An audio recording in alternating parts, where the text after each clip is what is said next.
بسم الله الرحمن الرحيم. إذا وقعت الواقعة ليس لوقعتها كاذبة خافضة رافعة. إذا رجت الأرض رجا وبست الجبال بسا فكانت هباء منبثا.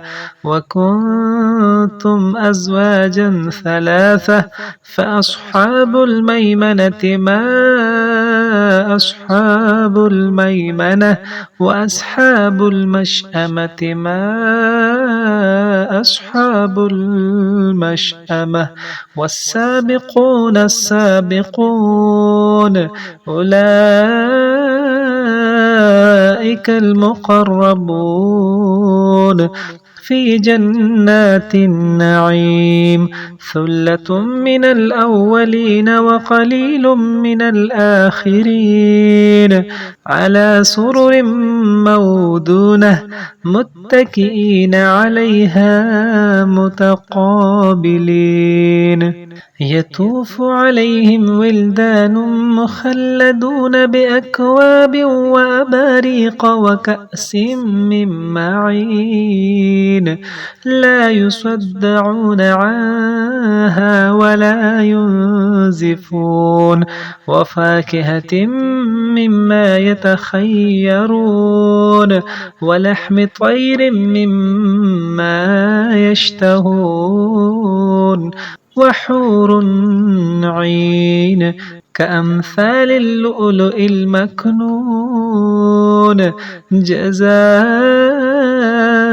بما كانوا يعملون. لا يسمعون فيها لغوا ولا تأثيما إلا قيلا سلاما سلاما. وأصحاب اليمين ما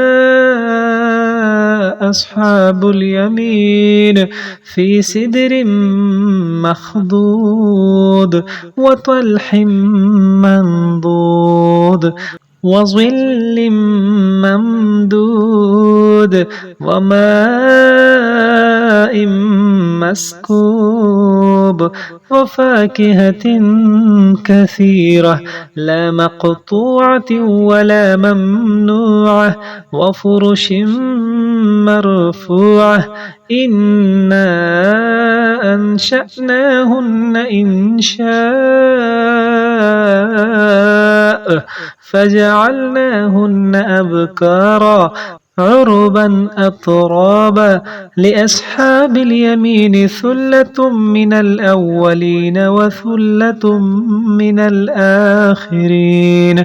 وأصحاب الشمال ما أصحاب الشمال في سموم وحميم وظل من يحموم لا بارد ولا كريم. إنهم كانوا قبل ذلك مترفين وكانوا يصرون على الحنث العظيم وكانوا يقولون أئذا متنا وكنا ترابا وعظاما أئنا لمبعوثون أو آباؤنا الأولون. قل إن الأولين والآخرين لمجموعون إلى ميقات يوم معلوم. ثم إنكم أيها الضالون المكذبون لآكلون من شجر من زقوم فمالئون منها البطون فشاربون عليه من الحميم فشاربون شرب الهيم هذا نزلهم يوم الدين. نحن خلقناكم فلولا تصدقون.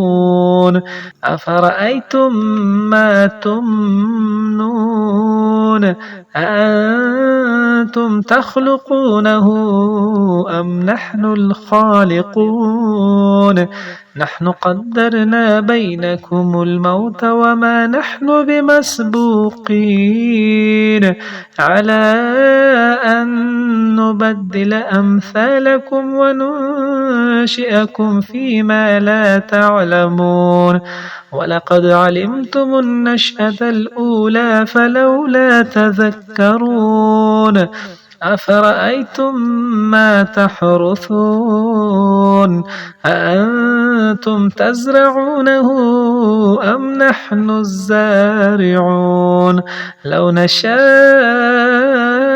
لجعلناه حطاما فظلتم تفكهون إنا لمغرمون بل نحن محرومون أفرأيتم الماء الذي تشربون أأنتم أنزلتموه من المزن أم نحن المنزلون لو نشاء جعلناه أجاجا فلولا تشكرون أفرأيتم النار التي تورون أأنتم أنشأتم شجرتها أم نحن المنشئون نحن جعلناها تذكرة ومتاعا للمقوين فسبح باسم ربك العظيم فلا أقسم بمواقع النجوم وإنه لقسم لو تعلمون عظيم إنه لقرآن كريم في كتاب مكنون لا يمسه إلا المطهرون تنزيل من رب العالمين أفبهذا الحديث أنتم مدهنون وتجعلون رزقكم أنكم تكذبون فلولا إذا بلغت الحلقوم وأنتم حينئذ تنظرون ونحن أقرب إليه منكم ولكن لا تبصرون فلولا إن كنتم غير مدينين ترجعونها إن كنتم صادقين فأما إن كان من المقربين فروح وريحان وجنة نعيم وأما إن كان من أصحاب اليمين فسلام لك من أصحاب اليمين وأما إن كان من المكذبين الضالين فنزل من حميم وتصلية جحيم إن هذا لهو حق اليقين فسبح باسم ربك العظيم صدق الله العظيم.